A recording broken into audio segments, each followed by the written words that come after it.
आदाब नाज़रीन, जम्मू कश्मीर लद्दाख देख रहे हैं आप। मैं हूं आपके साथ सदफ सैफी। बुलेटिन की शुरुआत करेंगे बड़ी खबर के साथ।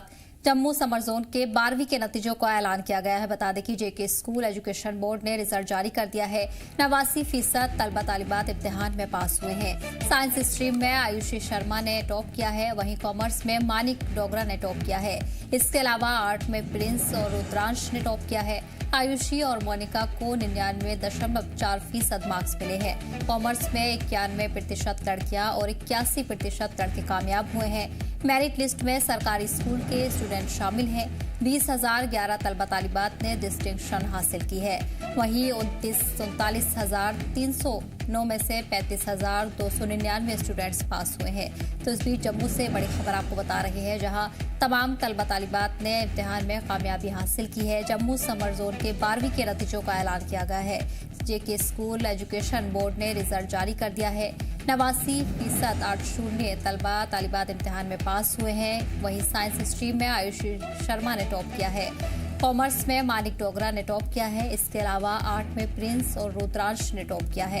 बताते चले कि आयुषी और मानिका को 99.4% मार्क्स मिले हैं।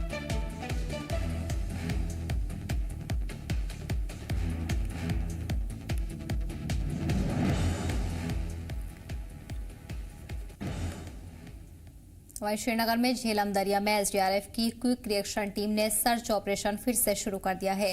ये ऑपरेशन उस नामालूम शख्स की तलाश के लिए चलाया जा रहा है जिसने मुबैना तौर पर बुटशा ब्रिज से दरिया में छलांग लगाई थी। अफसरान के मुताबिक खराब रोशनी और सेफ्टी वजूहात से रात के वक्त ऑपरेशन रोक दिया था, जिसे आज सुबह फिर से शुरू किया गया। एसडीआरएफ की टीम बोट्स और जरूरी इक्विपमेंट्स के साथ दरिया के अलग अलग हिस्सों में तलाश कर रही है। हालांकि पहले दिन तमाम कोशिशों के बावजूद शख्स को ढूंढा नहीं जा सका। इस ऑपरेशन में लोकल पुलिस की टीम के साथ तालमेल में काम कर रही है, जबकि अब तक उस शख्स की पहचान नहीं हो पाई है। वाकये की असली वजह क्या थी, इसे लेकर फिलहाल कोई तस्दीक नहीं हुई है, लेकिन सर्च ऑपरेशन लगातार जारी है।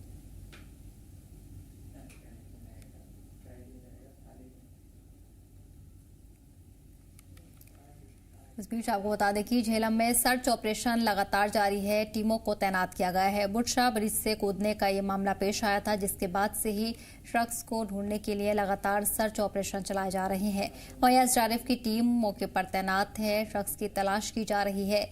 इस दौरान बताया जा रहा है कि शख्स की पहचान अभी तक नहीं हो पाई है। इस दौरान एसडीआरएफ की टीमें तैनात की गई हैं। झेलम में ये सर्च ऑपरेशन चलाया जा रहा है। बुटशा ब्रिज से कूदने का मामला बताया जा रहा है, जिसके बाद से ही एसडीआरएफ की टीमें लगातार मौके पर तैनात हैं और तलाशी ऑपरेशन चलाए जा रहे हैं। बता दें कि इस ऑपरेशन में लोकल पुलिस की टीम भी तालमेल के साथ काम कर रही है, जबकि उस शख्स की पहचान अभी तक नहीं हो पाई है। इस दौरान वाकये की असली वजह क्या है, इसे लेकर फिलहाल कोई तस्दीक नहीं हो पाई है, लेकिन सर्च ऑपरेशन लगातार चलाया जा रहा है, जिसमें पुलिस और एसडीआरएफ की टीमें भी तैनात की गई हैं।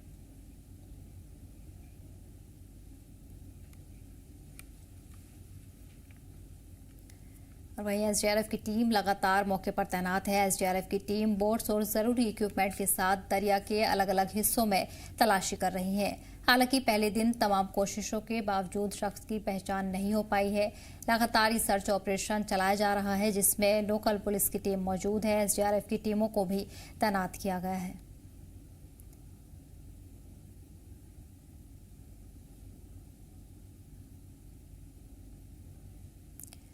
इसी बता जानकारी के लिए हमारे नुमाइंदे मीर उमर जुड़ गए हैं। मीर, फिलहाल अभी तक क्या डिटेल्स सामने आई है? लगातार टीमों की तरफ से सर्च ऑपरेशन जारी है, लेकिन अभी तक ये भी बताया जा रहा है कि शख्स की तस्दीक नहीं हो पाई है। आपने अभी थोड़ा सा सूरत देखने को लगातार जो रिवर पुलिस है और एसडीआरएफ की जो टीम्स हैं लगातार कोशिश कर रहे हैं, क्योंकि अर्ली इन द मॉर्निंग जो है ये पूरा ये जो फिश आउट जो ऑपरेशन जो है वो शुरू किया गया था एसडीआरएफ की तरफ से, लेकिन अभी तक जो है डेड बॉडी दरियाव से बरामद नहीं हुई है। हालांकि ये इंसिडेंट जो है कल देर रात जो है ये हुआ था और उस वक्त कुछ जो ऐनी शाहिदीन वहाँ पे मौजूद थे, उनका कहना था कि ये एक छोटी उम्र का नौजवान है जिसके साथ एक बैग भी उसके साथ जो है देखा गया था जब उसने उस वक्त छलांग मारी थी। लेकिन कुछ लोगों ने उस वक्त बचाने की कोशिश की थी, लेकिन काफी अंधेरा होने की वजह से जो है उसको उस वक्त बचाया नहीं गया। लेकिन बराबर उसी वक्त जो जो कंसर्न सिटीजन है उनको मुतला किया गया और उनकी टीम जो है जाई वारदात पे पहुंची और एसडीआरएफ की जो टीम जो है देर रात तक उसको ढूंढने की कोशिश कर रहे थे लगातार, लेकिन पूरी रात की वजह से जो है ये ऑपरेशन सस्पेंड करना पड़ा। और तली लंबा ये तो फिश आउट ऑपरेशन जो है केरल की तरफ से और रिवर पुलिस की तरफ से फिर से एटलीस्ट 5-6 जो बोट्स जो हैं इस पर्टिकुलर पोर्शन पे अभी काम कर रहे हैं। ये बिल्कुल लाल चौक के साथ ही ब्रिज आता है जहां से इस शख्स ने छलांग मारी, लेकिन अभी तक जो ऑपरेशन बदस्तूर जारी है। अभी कहीं पे इस तरह की कहीं कोई रिपोर्ट नहीं आ रही है, किसी जगह पे कोई मिसिंग रिपोर्ट अभी तक दर्ज की गई है या नहीं की गई है। शायद उसकी बेसिस पे ये पता चल सकता था कि इस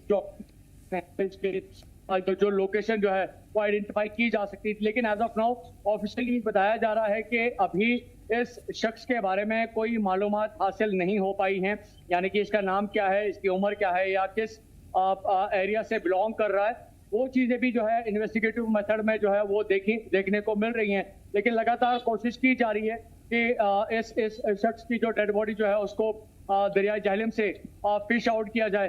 रिसेंटली इसके साथ में एक ज़िम्नन एक बात जोड़ना चाहता हूँ कि श्रीनगर के जितने भी यहाँ पे जो ब्रिज जो हैं खासतौर पर जो रिवर झेलम पे बने हुए हैं उन सभी पे जो है फेंसिंग की गई है। इवन दो कि बर्षा पुल के बमुकाबिल जो है एक अमीरा कदल ब्रिज भी है जिसकी फेंसिंग हो चुकी है, लेकिन अभी खाली पर्टिकुलर आप कह सकते हैं कि कुछ 1-2 ब्रिज जो हैं उनकी फेंसिंग अभी नहीं हुई है और उसमें ये बर्षा पुल भी शामिल है। ये भी हो सकता है कि आज के इस इंसिडेंट के बाद शायद इस ब्रिज पे भी हमें फेंसिंग की सूरत हाल आने वाले वक्त में देखने को मिल सकती है, लेकिन डेफिनेटली आज एक शख्स को ये मौका मिला कि वो अपनी जो है इस हरकत को कर पाए, यानी कि सुसाइड कर पाए। शायद इन सभी चीजों पे लगातार एडमिनिस्ट्रेशन भी काम कर रही है। वही बेस है कि हमें हर ब्रिज पे आज की डेट में फेंसिंग देखने को मिल रही है, लेकिन वर्षा ब्रिज पे अभी भी फेंसिंग नहीं है। अब इस सूरत हाल को छोड़ के अगर आप करंटली देखें तो लगातार एसडीआरएफ की टीम जो मुकामी पुलिस के जो ऑफिसरान है या एहलकार है वो वहाँ पे मौजूद है और लोगों का भी एक काफी जमावड़ा वहाँ पे मौजूद है जो कोशिश कर रहे हैं कि इसकी जो डेड बॉडी जो है ये रिवर झेलम से बरामद की जाए। जी ठीक है, मेरे तमाम जानकारी के लिए बहुत बहुत शुक्रिया। बढ़ेंगे आगे। वहीं जम्मू से बड़ी खबर आपको बता दें, जम्मू के ड्रग्स हॉटस्पॉट पर इंतजामिया ने बड़ी कार्रवाई की है। पुलिस की तरफ से 100 दिनों की नशा मुक्त मुहिम शुरू की गई है। जम्मू के राजीव नगर पुलिस की तरफ से ये बड़ी कार्रवाई सामने आई है, जहां नशा तस्करों के घरों पर बुलडोजर चलाया गया है। जम्मू के ड्रग्स हॉटस्पॉट माने जाने वाले राजीव नगर में जम्मू पुलिस ने बड़ी कार्रवाई करते हुए मशहूर ड्रग तस्करों के घरों को जमींदोज करने का काम किया है। दरअसल जम्मू पुलिस 100 दिनों की नशा मुक्त अभियान के तहत बड़े पैमाने पर मुहिम चला रही है। इसी के तहत पुलिस ड्रग तस्करों की जायदाद जब्त कर रही है। इस दौरान नशे के कारोबार से बनाए गए प्रॉपर्टी को भी निशानजद किया जा रहा है और इसके खिलाफ कार्रवाई लगातार की जा रही है।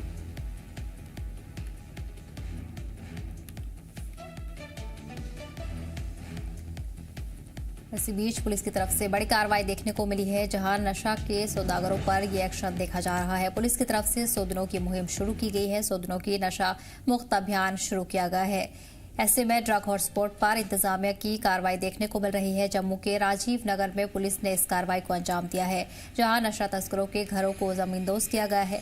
बता दें कि पिछले कई दिनों से लगातार जम्मू पुलिस की तरफ से नशे के खिलाफ मुहिम चलाई जा रही है। इसी के तहत तमाम मकामात पर नजर रखी जा रही है। लगातार मुहिम जारी है, जिसके चलते मकामी लोगों से भी ताउन की अपील की जा रही है। पुलिस की तरफ से 100 दिनों की नशा मुक्त मुहिम लगातार जारी है। इसी दौरान जम्मू के राजीव नगर पुलिस ने बड़ी कार्रवाई अंजाम दी है। नशा तस्करों के घरों पर बुलडोजर चलाया गया है। जम्मू के ड्रग हॉटस्पॉट माने जाने वाले राजीव नगर से ये तस्वीर सामने आई है, जहां जम्मू पुलिस ने बड़ी कार्रवाई करते हुए मशहूर ड्रग तस्करों के घरों को जमींदोज करने का काम किया है। आपको बताते चले कि जम्मू पुलिस 100 दिनों की नशा मुक्त अभियान के तहत बड़े पैमाने पर मुहिम चलाई जा रही है और इसी के तहत पुलिस ड्रग तस्करों की जायदाद भी जब्त कर रही है। वहीं नशे के कारोबार से बनाए गए प्रॉपर्टीज को भी नामजद किया जा रहा है।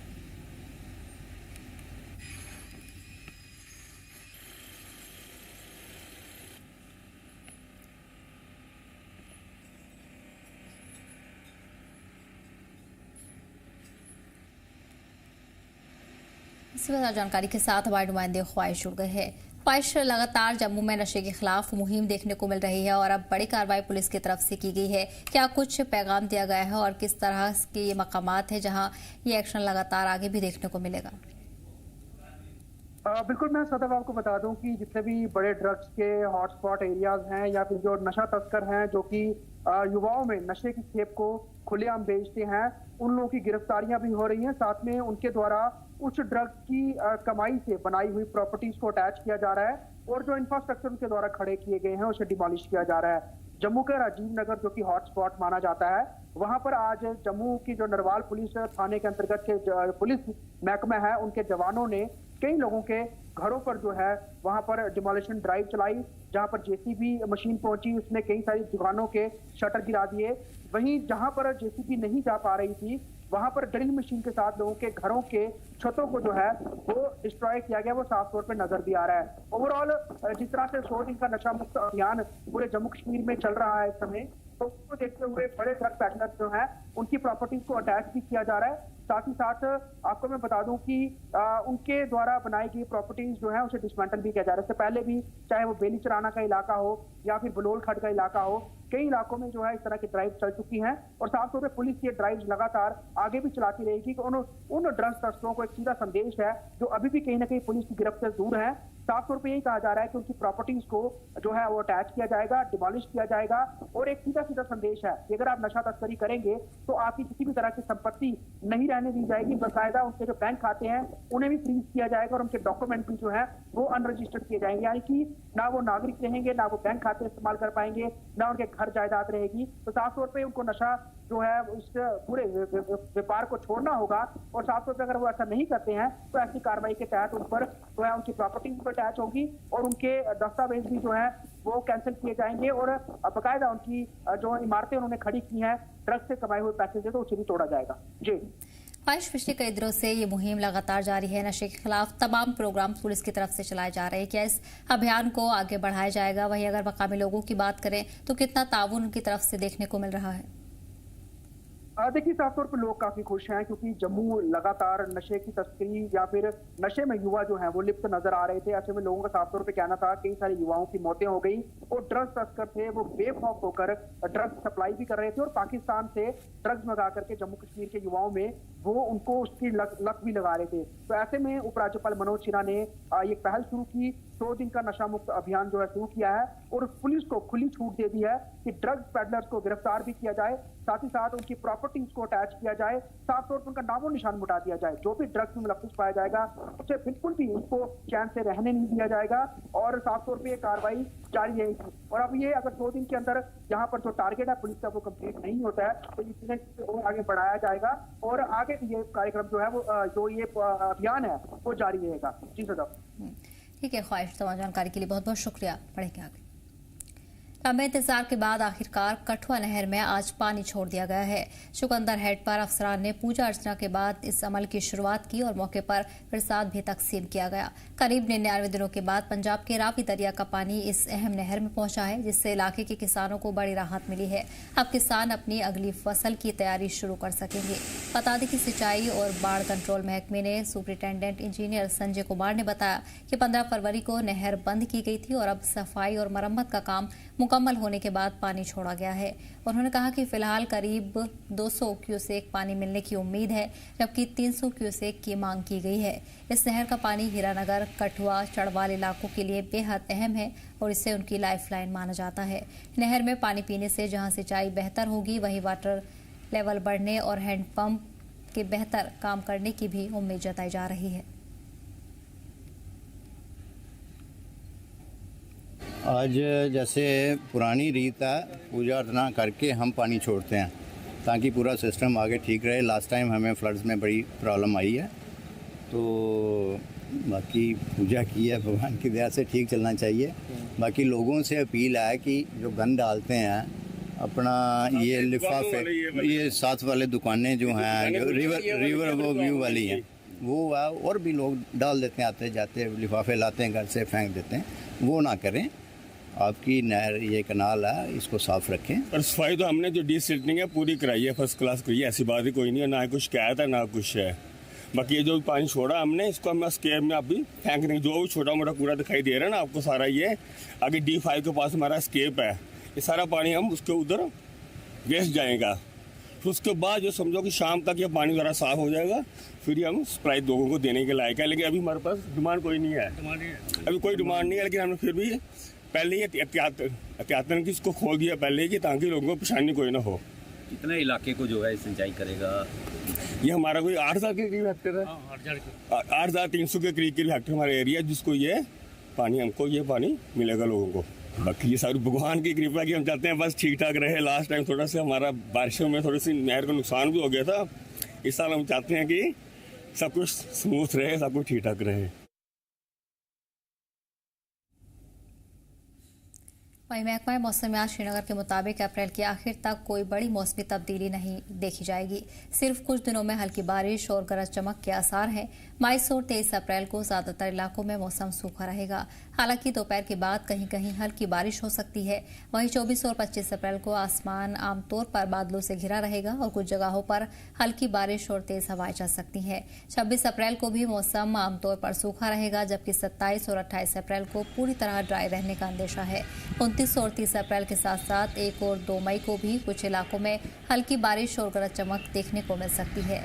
महकमा मौसमियात ने जारी एडवाइजरी में किसानों को सलाह दी है कि 23 अप्रैल तक खेतीबाड़ी के काम जारी रखें। वहीं इस दौरान दिन के टेम्परेचर में 2 से 4 डिग्री तक इजाफा होने की भी उम्मीद है।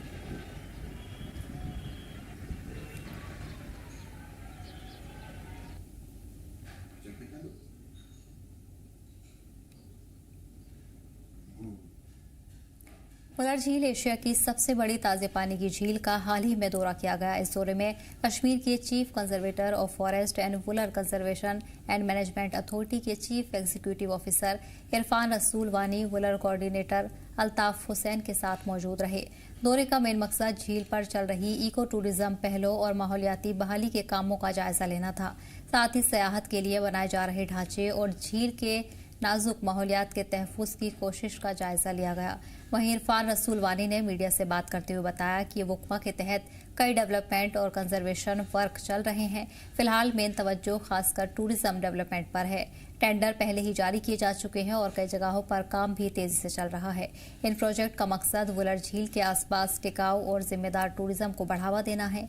वानी ने झील के तहफ़्फ़ुज़ को वुकमा की तरजीह बताते हुए कहा कि बहाली की कोशिशों में सबसे पहले उन इलाकों को सुधारना शामिल है जहां कचरा जमा हो गया है। पहले ही 5 वर्ग किलोमीटर इलाका कामयाबी के साथ बहाल किया जा चुका है। वहीं आने वाले सालों में 2 से 3 इजाफी वर्ग किलोमीटर इलाके को बहाल करने का प्लान तैयार है। उन्होंने विलों के पेड़ों के मैनेजमेंट पर भी रोशनी डाली। विलों हटाने से अब तक 25 करोड़ रुपए से ज्यादा की कमाई हुई है, लेकिन उनका मेन मकसद सिर्फ रेवेन्यू कमाना नहीं है। विलो पेड़ पानी के बहाव में रुकावट पैदा करते हैं, इसलिए झील की माहौलियाती बहाली के लिए इन्हें हटाना जरूरी है।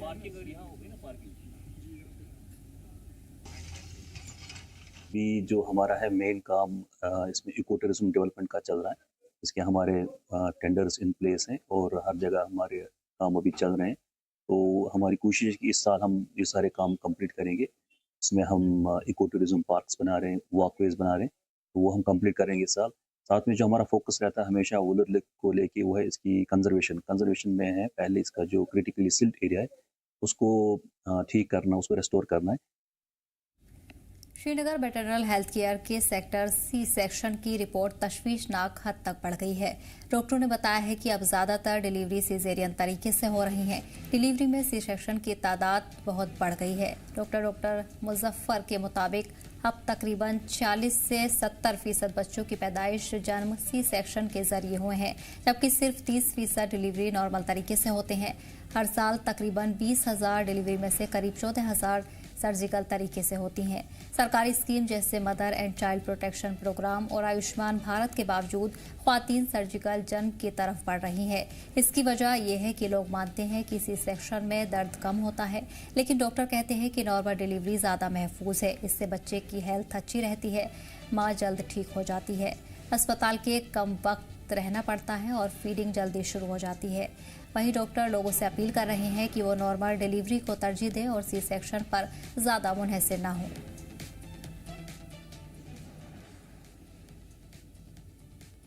हॉस्पिटल में चाहे प्राइवेट हो या गवर्नमेंट सेक्टर हो, सिजेरियन सेक्शन का ग्राफ बहुत ऊपर है compare to normal deliveries. Caesarean section का ऑलमोस्ट मेरे पास जो फिगर है वो 66 to 70% है, तो नॉर्मल डिलीवरीज का अराउंड 30% है एनुअली जो हमने देखा है। यहाँ पर गवर्नमेंट के 2-3 स्कीम्स चल रहे हैं हमारे, जैसे JSS की स्कीम है, जनान शिशु सुरक्षा कार्यक्रम, और आयुष्मान भारत स्कीम है। उसके अंडर हर एक मैटरनिटी का जो पेशेंट हैं उनके लिए यही है कि हर इंस्टीट्यूशनल डिलीवरीज 100% होनी चाहिए। सारी जो डिलीवरीज हैं वो हॉस्पिटल्स में ही होनी चाहिए, क्योंकि इसमें मैटरनल मोर्टेलिटी रेट वो कम होती हैं और फीटल आउटकम भी अच्छा रहता है। तो 40 में इतना ही, हमें दीजिए इजाजत। एक जम्मू कश्मीर लता।